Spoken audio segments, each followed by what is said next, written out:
For over 8 years now, Mrs. Mary Olobo has struggled to find space in the confectionery market, which has for years been dominated by Western products here.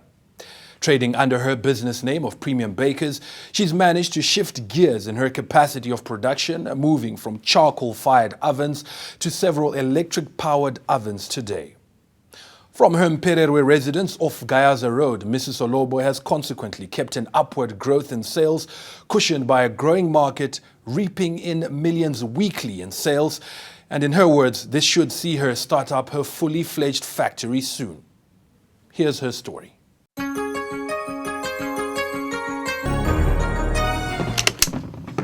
Everyone always has a defining moment in life, but perhaps for Miss Mary Olobo, it came from what she considers a passion. Little did she know this could be her permanent retirement package.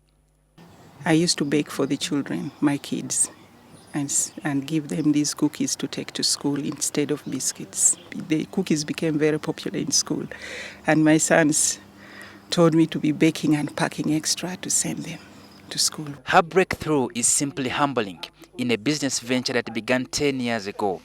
Today, she's the sole proprietor in a business idea that came from her own children. The children advised me, why don't you be packing them in small packets and bringing to the schools so that we can sell them to our friends because they love them so much. So I did that. But how did she move on, conceptualizing this idea? I started with 12,000 shillings and a packet of flour, I think a kilo of sugar, a 1 kilogram jar of margarine, and out of that 12,000 shillings, I made double the money, and it increased. So the oven in the kitchen became so expensive, and I decided, why don't I acquire another oven? And I got somebody to make for me a charcoal oven. With her maid as the first employee, this retired teacher now employs 12 people baking assorted cookies. Today, she can proudly speak of an investment worth 30 million and a turnover of over 10 million shillings monthly. I'm hoping to add more ovens because what we have now is not even meeting the markets we have. The space has become small because this started as a cottage business, and I'm planning to move it out. So to buy the machineries and all that we'll need to make us work efficiently, effectively, we would need about 100 million. And how has she moved on building this business? It is amazing. We started on a bicycle. We started transporting these things on a bicycle. We went to a motorbike, and now this is our second car. Mrs. Olobo will forever hold on this with fond memories. We have children who have managed to finish school, and there are those who are still in school. Surviving in a highly competitive confectionery industry has not been an easy task. Maybe in the prices of the raw materials that we use. And we have always wanted to keep our quality, because our cookies speak for themselves. They are good quality. So, what advice does this mother of four have for you intending to start a business?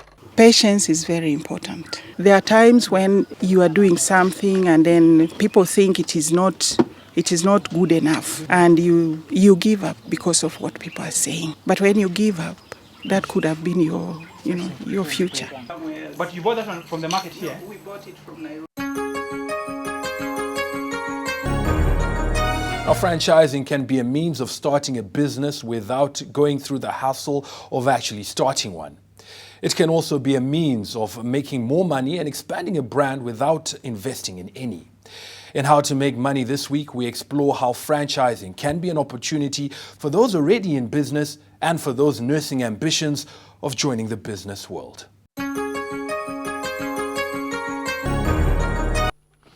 If you want to expand your business or you wonder which one you could start, franchising is a fresh option that might be considered.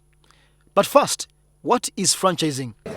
One individual or an enterprise has a business concept that it wants to expand, And generally, as you'll find in the economy environment, they lack resources or they do not have the personnel to do it.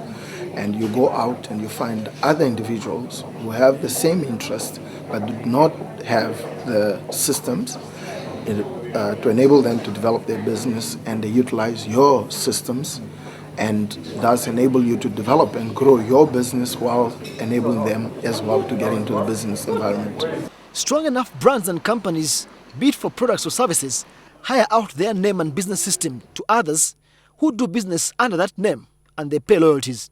One, you've got to be able to function within a structured environment. Somebody else is going to dictate how you're going to run your business. Somebody else is going to dictate, what products you're going to supply, what services, and in what manner, even dictate in what type of establishment would you do this.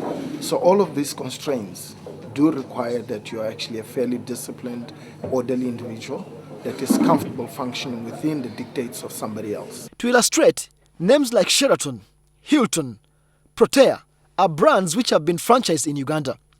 But if you have a smaller brand which is well known, you could start to consider that. The legal aspects of franchises are the most complicated part of this option. Before you take on a franchise, you must therefore do your homework. And of course, it has to also be a business that you have an interest in, you have some basic knowledge of, and it's something that you will be happy to do basically for a fairly long period. Because you're going to commit yourself in that business, you've got to be able to live with, all of its demands. If you have a brand or you want to associate with a brand, franchising is one area to get off to a good start, to grow your business, or for you who is starting to associate and gain from known brands and already established business systems.